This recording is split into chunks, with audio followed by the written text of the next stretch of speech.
I have the best subscribers here on this channel. Everybody wants to know how you can buy real estate and your first rental property. So in this video, I'm going to lay out the 12 steps that you can follow and win your first real estate investment or income producing rental property so that you can start receiving the income checks every single month. My name is Jerry Pinkas. I personally own rental properties and I've been investing in income producing real estate for the last 36 years. This is the blueprint that many clients have used and you can use too, so you can score your first rental property. Or if you already own a rental property, your next income producing property. So what do you look for? How much money do you need? Is it a good investment? How do you smash that like button? Let's roll. Yesterday, I had a first-time real estate investor call into our office and we talked for almost 45 minutes. And I shared a ton of information with him, but at the end of the call, he said, "Can you just email me the properties that I should buy?"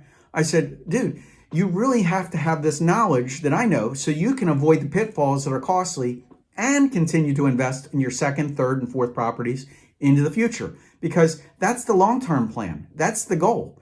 So if that's what you want to do and you didn't do it already, smash that button. So number one, the game plan. Understand you're excited. Have you ever played the game of Monopoly? And you know that there's more than just 4 green houses and 1 red hotel. You need to prepare. Buying a rental property, you really need to educate yourself because the internet is a great tool, but it's just not going to answer all the questions. In real estate, you need to look at all of your options and, whether it's a condo or a house or how many bedrooms, what price do you want to stay under, suburban, urban, what neighborhood? How about short-term rentals, Airbnb or a long-term rental? I like vacation rental properties because the tenants are in and out, by the week. They pay premium prices up front. You're not chasing the rents. The tenants are usually in a pretty good mood because they're on vacation. And maybe you just want a single family home. You just want to collect the rent once a month. You can do that. But you must know what you want to do because this step is really important. The top pitfall that I see people make all the time is not having a clear idea of what you want to do. A good game plan is to find others who have done this before and watch what they're doing. You need to have conversations. Otherwise, you're just wandering around. And that lack of decision, or I should say lack of choice, always ends up with a lack of action. So if you can't hit a bullseye because you don't know where the target is, you really need to make a choice on what type of property it is that you want to start with in the first place. So number 2, educate and study. Okay, you need to see it, feel it, touch it. There's a lot of moving parts here, guys. Looking at pictures online is not going to get you very far. You need to understand and run the numbers. The math is very important. The cash flow is important. You need to understand what ownership costs really are for every and single property. Okay, and the reason for that is because analyzing each property with all the numbers is what separates. You just let the cream rise to the top and you're going to know what's average and you're going to know what's way above average. And it's very important to understand what the numbers are and what to look for. Because when you run the numbers, you're going to get a pretty accurate idea of what a mortgage rate is going to cost, what the electric bill is going to be, your water, your insurance, other expenses, like grass cutting and property taxes. What is all this going to look like? And then take a look at the other side, which is the rental income. What's the rental history on this property been? Or if it's never been rented, look at the area, find what other properties are renting for so that you know what the rent is going to be or projected at. So when you put all these facts and figures together, you're going to know what makes sense to buy, and you're going to also know what makes sense to not buy. And sometimes the goal is just to break even and have a tenant pay off your mortgage for you. Sometimes it's about having an additional income stream, during retirement, for instance. But when you know your numbers, you can really avoid the bad deals and find the best options. And to me, when it comes to investing in real estate, I found some of the best options are right in the middle of the road. I don't necessarily buy in properties that are at the really low end or invest in properties that are really at the high end because there's a bigger pool of both buyers and tenants who can afford that property. And there's more people in that genre. So when you go to buy or sell in the back end, just keep that in mind. Number 3, stop looking online. Mistakes that I hear newbies make all the time is, I have not seen the property yet I am looking for. I'm looking for a property, and when it comes up, that's when I'm going to set the appointment. Okay, usually when you find that dream home, that winner, you and 20 other people have spotted that deal at the same time. Does that sound like a bidding war? You know, if you're only looking online to find a property, that's what everybody else is doing.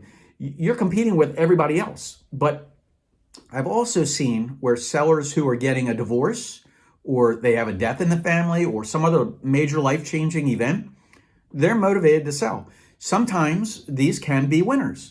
But if you're sitting on the sidelines looking at properties online, waiting for that perfect property, you may get further away from your goal with that property that never appears. So the point is take action and commit to viewing properties in person. Set those property viewing appointments. And when you commit to viewing properties in person, you're going to get an education on what to spot, number one. And then the second part of that is you're going to learn what separates a winner from a loser. When you will understand what really is going to work and what's not going to work, and you can't do this step online. Number 4, don't pay for a real estate course. Don't pay a guru. There's plenty of solid information out there at no cost, and it's free. Learn from somebody who's active in real estate. You don't need to pay the guru for the real estate course on how to buy and invest in real estate. The only ones usually that are making money on that are the ones who are selling the course. Also, real estate is about location, and some of the best properties that really perform over time are in a good location. So trust me on this. Don't buy next to a freeway with road noise, or a house with a sump pump, because that may be a water issue or an erosion problem. This just means the property is going to be harder to sell, and it may be less upside potential for you. So I did a video on that, and I'm going to link it in the description below. Number 5, step 5, find a local expert. Look, I am a real estate broker, but even me, when I'm buying properties out of town or out of state, I'm always using an agent. I'm always looking to align with the top expert in that area, and I never do that on my own. And the reason for that is because I really want to know what the real scoop is, like the good, the bad, and the ugly. So before making an investment decision, I want to know this stuff. And if I'm using a top expert in the area, they're going to find me properties that I probably never would have found on my own, and it gives me more options. So if you're looking for your best options, like if you're looking for a duplex, a single family home, a beach house, a log cabin, an apartment complex, like I said back in step 1, you have to have a defined choice of what type of property that you want, because if you don't, you're going to look off the road and fall out of your lane. You got to stay focused. Now, whether you're looking here in Myrtle Beach, South Carolina, or beyond, I've got a network of agents that I can hook you up with. But keep one thing in mind. Your job as an investor is to look at all the options that are available. Step 6, other people's money, OPM. Hey, the real question is if you find a great deal, can you act immediately on it and turn a profit? If you go out, start looking at properties, you find that perfect property, then you go to the bank and you find out, wait, that's over my price range and I can't afford it. What happens? Right.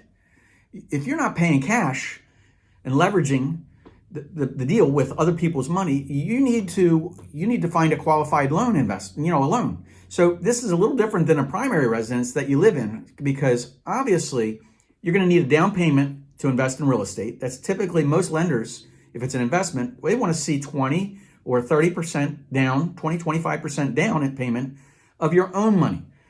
So look at it this way. If you have a $100,000 investment, you're going to need $20,000 or $25,000 saved up for every $100,000 worth of investment. And if you're buying your first home or a primary residence and you're going to live in it, there's programs that are like 3 and 5% down. But if your investment is for income, typically a lender wants to see more money down and not less money down. So you're going to need to know what the monthly payment will be. So remember about knowing your numbers. You can't put a deal together if you don't know all the proper numbers. And if you don't know where to start in this financing gap, you need to go to a bank or a lender to get the ball rolling. Number 7, credit score. See this happen a lot. Step 7 is a credit score, and it's building your credits. In order to get the best rates on a mortgage, you're going to have a credit score of 740 and above. And the higher your credit score is, the lenders and banks see you as less of a risky borrower. And they'll give you the best rates that are available. So this means more money in your pocket because you're going to be paying less. And if you have a higher credit score, you're going to get the best scores, and that all your payments, nothing late, collections, all that kind of thing. Any problems that you have, make sure you've cleaned all that stuff up. You want to make sure there's no issues on your credit report. So I want you to do this and do it yourself. Go to creditkarma.com, pull your report, go down the list, check to see if there's anything in there that shouldn't be. And if you want to, and this happened to me, I looked at my credit report and I found that I had some old credit cards from stores on there that I had never used. Close those accounts because that counts against your credit too. Step 8, tax returns. So your tax returns, make sure you get them in order. The lender is going to ask for your last 3 years of taxes. They want to verify that your income is there, and they're going to look at your expenses. Now, they want to see where your money's going and where it's coming from. They want to verify your proof of income. Now, whether that's a W-2, 1099s, pay stubs, or any other income, they just want to make sure that you're going to be able to pay. All right? So if you make $100,000 and you're writing off $999,999,999, and just to get your expenses lower on your tax bill, guess what happens? Wah, wah, wah. It's going to be hard to get approved. So you need to show income. Step 9, cash savings. Okay, how much money you've saved up or will be saving up is going to determine how much you're going to be able to buy. So if you've saved $5,000, don't expect to buy a beach house tomorrow. It's just not going to happen right away. You need to get your money right. So in the meantime, save up, learn all these steps that we just went through, and implement your plan. So as soon as you have the money, you're able to act. Number 10, step 10, making $1 million overnight. The truth.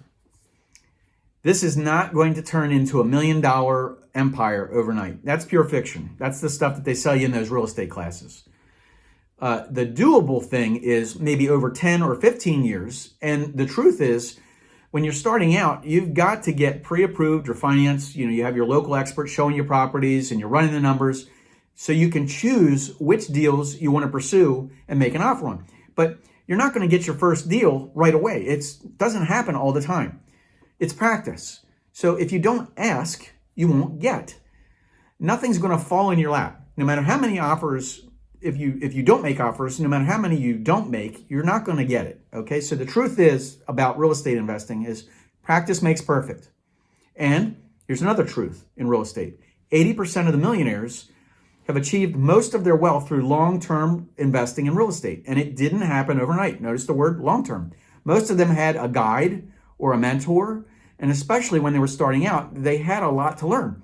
Now, personally, my real estate investing path, I too have met many very influential mentors and become very good friends. And you learn how real estate can provide tax advantages, potential cash flow, the passive income part of it, building wealth, and also how to properly leverage through borrowing. And real estate can truly be a benefit to your net worth. Step 11, your exit strategy. Now, this sounds a little backwards, but it's the truth. So if you know where you're starting, you can have an end game in mind too while you're starting. So you're going to know where you're going to buy and how your exit strategies are going to be. You might have profitable rentals, but when you sell, or you want to sell at a profit. That's the game plan. There's other things like 1031 exchanges or providing seller financing to someone else when you've got it paid off. A corporate retreat rental, or an Airbnb. So again, treat this as a business. Real estate can be a really good investment if you're a really good investor. And in the end, it's really important to know what your vision is and to stay focused, because this is where success happens. Real estate can be a huge part of your life journey as an entrepreneur. It's very important to set yourself up with the proper strategy and direction in the very beginning, because like all good investments, you can avoid the major pitfalls that come from many beginners. And real estate, just like any other skill or a business, it comes with time or patience. So you have to learn the ins and outs of it through either experience or education. Step 12, this is it. Stop playing. You got to get to work on it now. Stop watching the videos. Get back and actually start steps 1 through 12. I can assure you, your future self is going to thank you. You can just keep watching videos and never start the process. But it's going to be like dating. You think about being single and wanting to meet someone, yet you continue to stay in your home and never go out and meet anybody. What's that result look like? So if you don't pursue your odds of getting a meeting or your dream companion or your dream property for that matter, get to work on it. If you want to get your first property, after you've done that, you've got that nest egg, you got that foundation. So once you get that done, rinse and repeat. The more income properties you have, the better you're going to get at this, and the more potential income you're going to have as well. So you'll also get better at finding deals. If you bought just one property, check this out. If you bought just one property every couple of years, just think of where you would be in 10 years from now. Imagine. Now that's 5 properties that are cash flowing. Imagine 30 years and they're all paid off. Now, every year that you do not take action, you're getting 1 year further behind. Whether the economy is good, the economy is bad, rents happen. They still happen. I bought my first complex, my apartment complex, and the economy sucked. It was a terrible time to buy. I paid too much for the property. I had a mortgage with 13% interest. And I'm glad that I did it. I am glad that I started when I did. Looking back, it was one of the best things that I did. And today, the mortgage rates are so much cheaper than that. Oh my gosh. So if you think about your future, what's the color of your Rolls Royce going to be? Or your Lamborghini? Personally, I prefer an orange mid-engine Corvette Z06. So I want to hear what you're doing. I really want to hear. Comment below. Let me know what color your dream car is going to be. I want to know where you are on your journey. I want to know what your game plan is. I also want to know how many properties are you looking for, or if you've already been investing, let me know about your success. I really want to hear from you. Buying one property, using that money, the income to do it again and again and again. Doing that, you can soon build up your own real estate empire for free by smashing that like button. So make sure to subscribe if you want to see more real estate videos like this. I just want you to know that I truly appreciate you. And, videos like this take a lot of time. They take energy and effort. I have to plan out what I'm going to say, and then I got to record it and edit it sometimes. And then there's a lot of other things there. So if you wouldn't mind, do me a favor, just hit that button for the YouTube algorithm, because it really helps the channel out dramatically. It's something small that you can do. It'll bring a lot more, I can help bring a lot more content to you and to others for that matter. And you've made it to the end. So congratulations. I just can't wait to see you in the next video. Take care, guys. Are you still there?